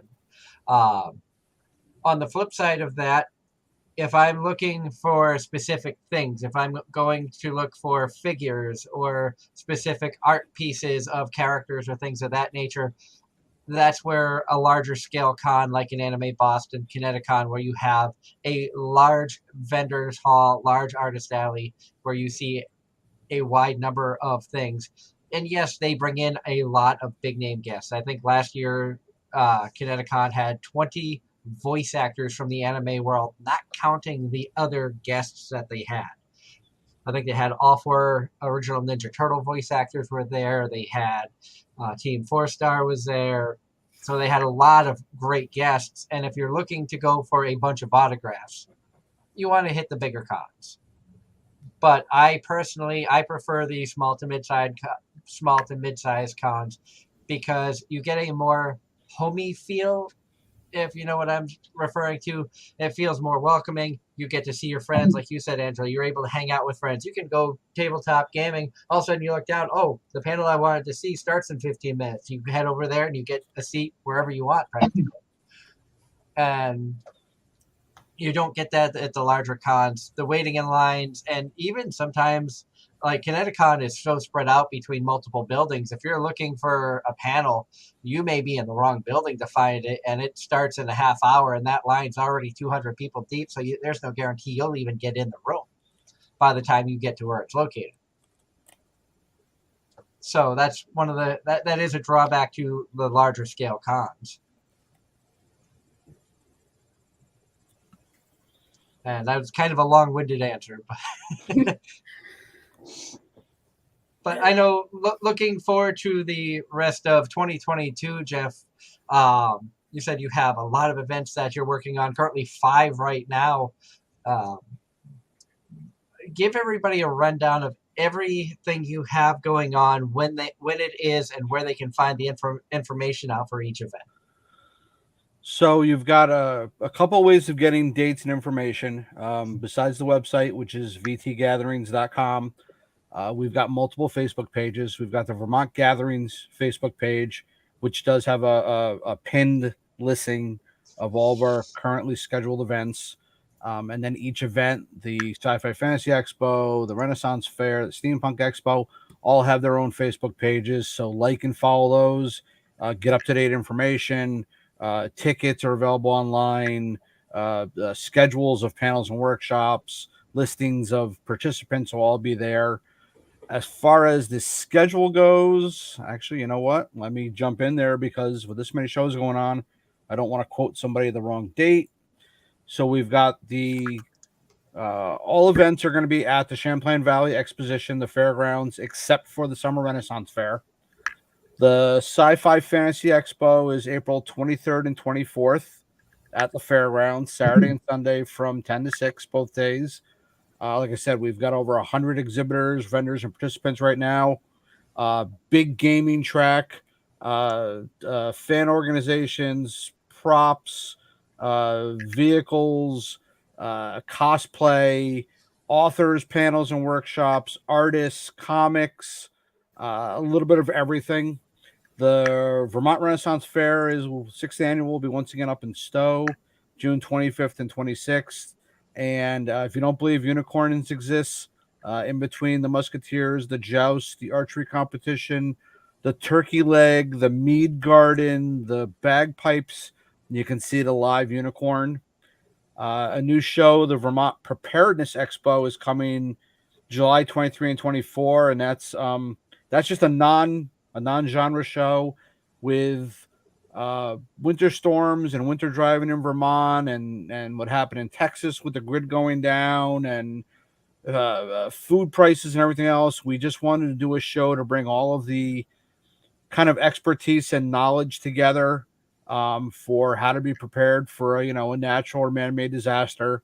And so we'll have people there with solar, wind power, food prep and storage, communications, first aid, pets and livestock, just kind of a little bit of everything, kind of an informational event. September 17th and 18th is the Living History Expo. If you've got any interest in any time period of history, Roman legionnaires to modern day, it will be there. Revolutionary War, Civil War, World War II, non-military history groups. A lot of veterans organizations will be there. So if you're a big supporter like I am of our veterans, come out, see some really neat sights. A surreal event. The mix of what we're going to have there is really neat. November 12th and 13th is we're bringing back the Steampunk Expo. If you're a fan of steampunk, come on out, dress up. Some great authors, artists, makers, panels and workshops. The holiday market is December 3rd. If you're looking for great handmade gifts, not just Christmas things like ornaments, but just Christmas gifts, it's a great event. And then we're waiting to figure out a date for the next Armored Combat Sports fights. We held the New England Championships last year, and we're looking forward to that again this year, sometime in the fall. And I've been told by my wife and some of her cohorts that there might be a Roaring 20s Masquerade Ball somewhere on the schedule this year. So, keep your eyes out for that. That sounds like that could be fun. That does sound like fun. We've done 3 or 4 Masquerade Balls, and they're pretty much our only non-family event. 21 and over. Bring out some friends, bring a significant other, dress up, food, beverage, entertainment. It's usually a real fun night for the adults. Because as much as we enjoy all the fun family time stuff, the adults need to have fun without the kids from time to time. Yeah, every once in a while.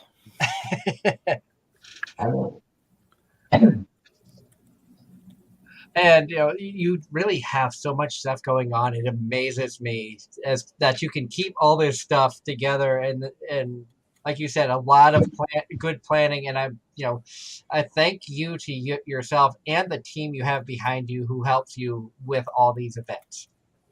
We try. Not sleeping is a big part of it. Yeah. Not sleeping and a lot of caffeine. And if you can find a way to get 26 hours out of a 24-hour day, that helps too. We tried cloning, but we haven't mastered that skill set yet. I assume copious amounts of coffee are involved. It doesn't work anymore. That's a sad time. Mead. Lots of mead. Sadly, I cannot. Mead is something I learned it falls into the same category as wines, and therefore it gives me migraines. Oh, keep searching. Not all mead is the same. You'd be surprised. We've got some great local meaderies, not the big national bottled stuff. And I believe, not to get into the medical side of things, but there's things with sulfides and other things in wines and meads that bother a lot of people. And a lot of our vendors do not have sulfides in them. So you might be able to do it. And if you can, it's something you don't want to miss. Come on, we have a whole mead garden at the Summer Renaissance Fair. I'm curious. That might be worth it. We might have to make a trip out there. Just for medicinal purposes. Well, that's also if I end up with a migraine, that's just no fun for anybody around me. There'll be so many fun things going on you won't even notice. That might be an adventure to have this summer. And I can speak from experience that the events that Jeff puts on is a good quality event, having been to multiple of them of a variety of types. They always put on a really good show. And speaking as a past vendor of Vermont Gatherings events, they really do take care of their vendors and the people who come in to, put up tables. They take care of the staff. They take care of everybody around. They really do a great job at taking care of, those who support them. Well, we appreciate that.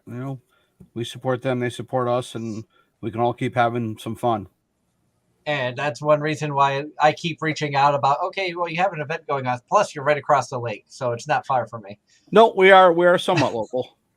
And I think it takes me between an hour and a half to get to the fairgrounds. So that aids in the fact that you are kind of right around the corner from us. And I say hour and a half, depending on if I have to take the boat across or if I decide to be cheap and drive the long way around. Because I did discover that it's cheap, although I don't know nowadays with gas prices having gone like they have, if it's cheaper to take the boat across or just drive around. I think it's still cheaper to drive. It's easier when the lake's frozen. Yeah. We have a comment asking about the process of making mead. Well, I'm somewhat knowledgeable on it. I am not a professional or even hobbyist mead maker, but it's much like distilling or making wine. You're just using honey as the primary ingredient and creating alcohol from the sugars in the honey. And then with a lot of the traditional meaderies, we'll add other flavors, fruits and berries to their flavor. There's also craft meads out there, which are lightly carbonated. They tend to be higher in alcohol. And I don't know all the tricks for higher or lower alcohol volumes. But it's very similar to wines in using yeast and other things to create the alcohol, and then flavoring it to your taste. And you would be amazed at the things that people add, professional meaderies add for flavors, from the obvious ones like berries and fruits to hot peppers and coffee and all kinds of strange things. I think I saw chocolate mead from somebody. You probably did, but I know if you come out to almost all of our events, even Sci-Fi Fantasy, we usually have one or two of our local meaderies available for samples and sales. And at the Summer Renaissance Fair, if you stop by, the Mead Garden, we'll have multiple meaderies, distilleries, breweries. Stop by, they'll pour you a mug, a horn, a glass of your favorite brew. Grab a turkey leg in your other hand and enjoy the show. And HH also is asking how a mead garden fits into that.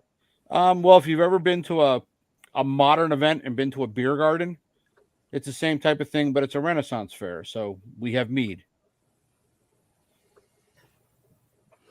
My only problem is 99% of the time that I go to an event, I'm driving and we're not staying close by. So I usually don't partake. So I don't think I've actually ever had mead at any events I've gone to.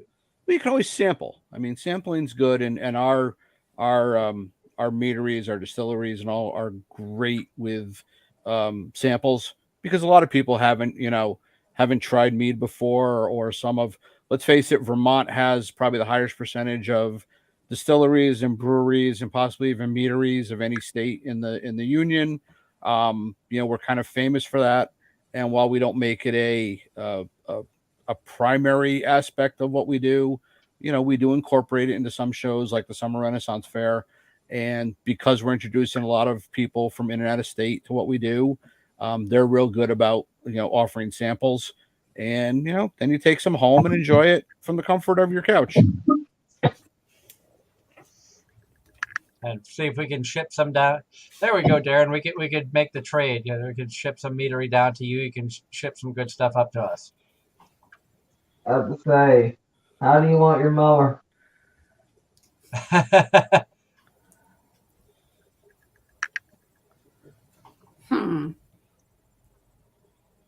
Andrew's thinking now. She's intrigued by the Mead.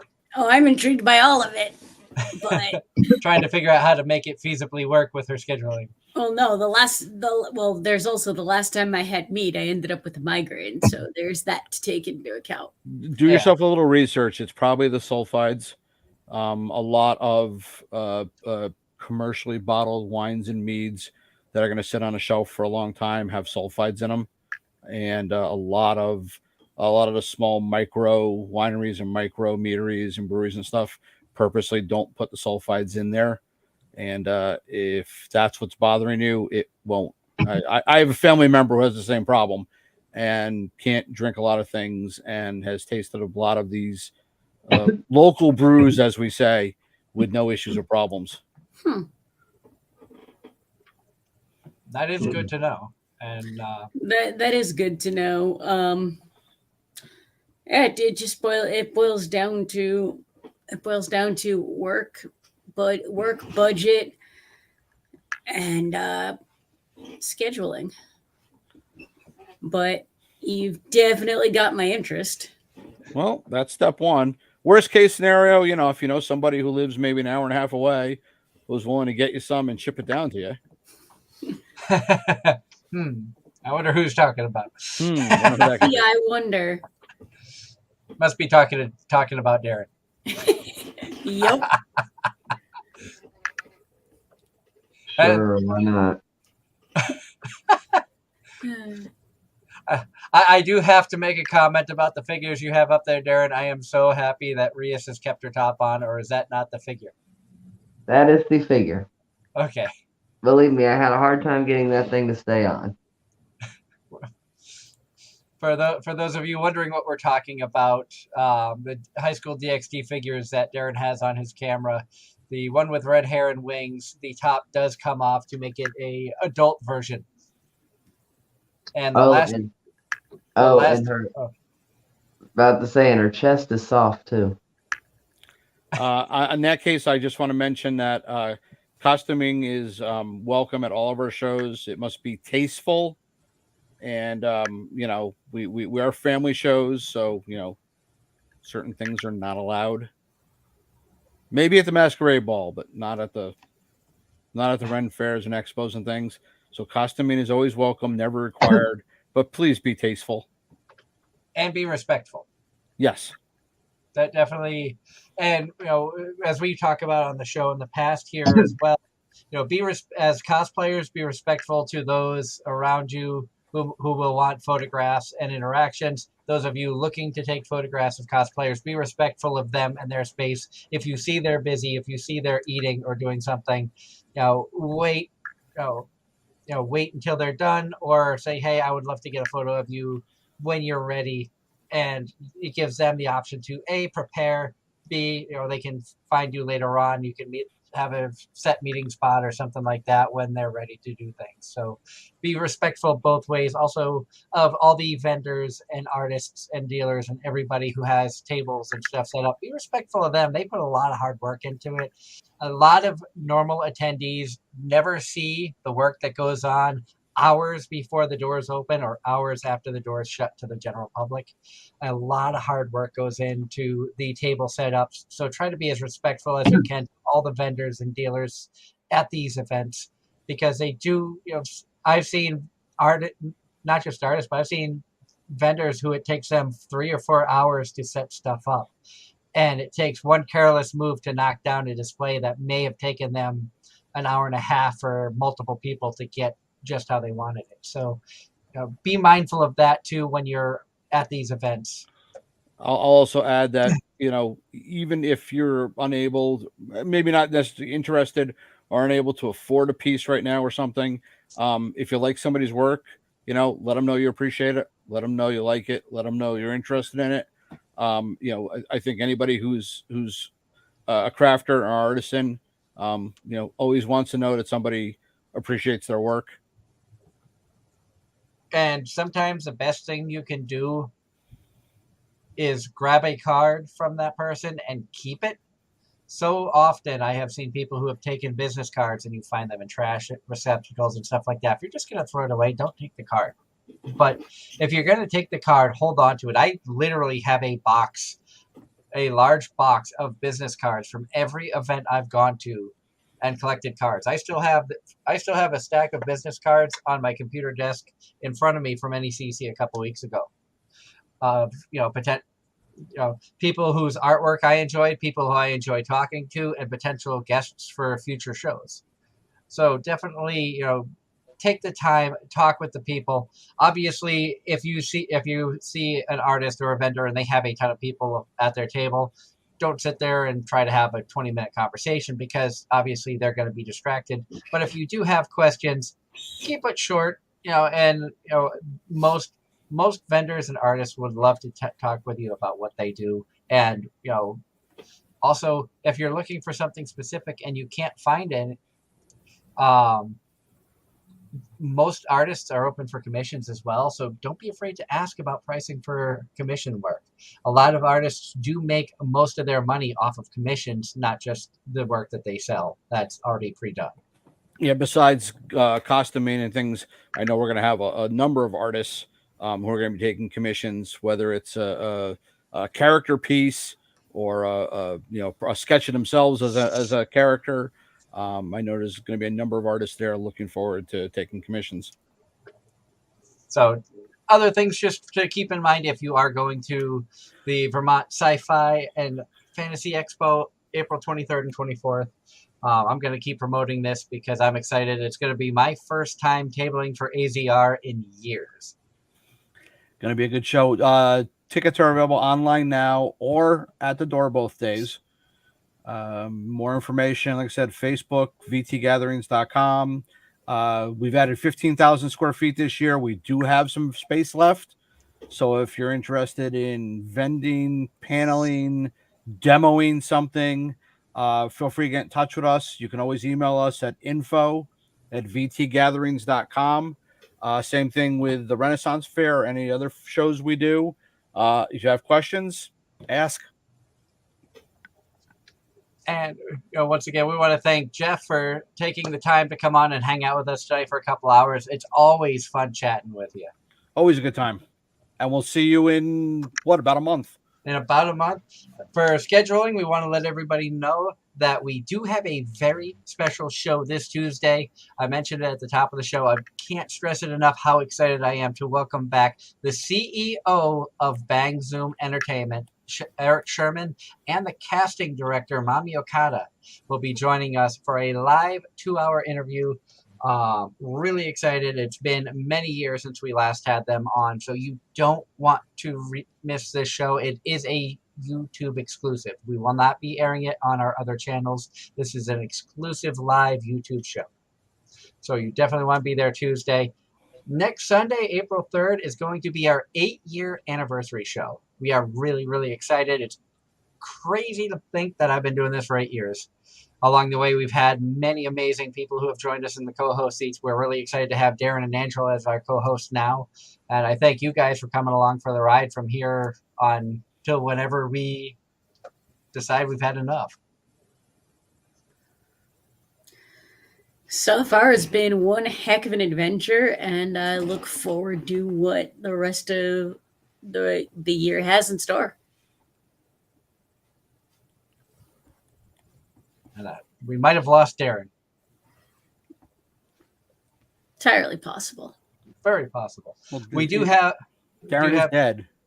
He has died. Rias finally took him. That little devil. And we do have 2 guests for our 8-year anniversary show. Anthony Bowling from Funimation, very talented voice actor, will be joining us for part of the show. Lindsay Shepard, another very talented voice actress, is going to be joining us for the entire show. Still waiting to hear back from a couple of other people that I've reached out to that have yet to get back on if their scheduling works or not. So definitely stay tuned. It's going to be a lot of fun. April 10th, we are going to be welcoming PoochieCon on the show. PoochieCon, as many of you know, is one of the conventions that we are proud sponsors of. They're going to be down in the Pocono Mountains in Pennsylvania on May. God, I had the dates written down here. May 14th and 15th. You can find us at PoochieCon. We will have a table. Excited to be working with them. And April 17th, we are going to be welcoming Devira Kai from Big Bucks Entertainment. They are celebrating their 10-year anniversary coming up this year. So excited to chat with Devira. It's been a while since we've seen him or chatted with him. So lots of good stuff coming up on the docket. More amazing guests that will be announced down the road. So you definitely don't want to miss anything. Program update. I know last week during our cosplayer roundtable, unfortunately, Lilith Fernandez was unable to join us because of technical issues. We have booked her. She will be joining us on May 1st. So we are excited to have a chance of bringing her back on. I felt bad that she wasn't able to join us last week with the cosplayer roundtable, but excited that we were able to find a scheduling date that works for her and us. So definitely don't want to miss any of these shows coming up. Some big stuff coming on. Again, a big thank you to all of our awesome listeners out there, all of our awesome viewers. If you're watching us through Facebook, YouTube, or Twitch, thank you so much for taking your time to hang out with us. If you are new to the channel, hit that subscribe button. We're trying to hit 200 subscribers so we can do an amazing giveaway where one lucky subscriber gets to sit in a co-host seat, maybe push Darren out of the chair when he falls asleep, for a live voice actor interview, which gives you the opportunity to sit in and talk with a voice actor for up to 2 hours, which you cannot get that at any convention that I know of.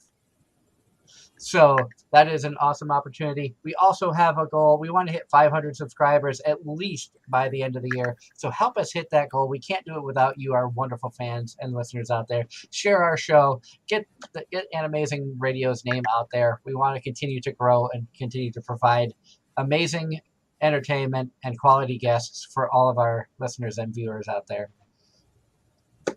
And I also know that, Ange, you have convention coming up for PAX East, which, as we mentioned, is the same weekend as the Vermont Sci-Fi Fantasy Expo.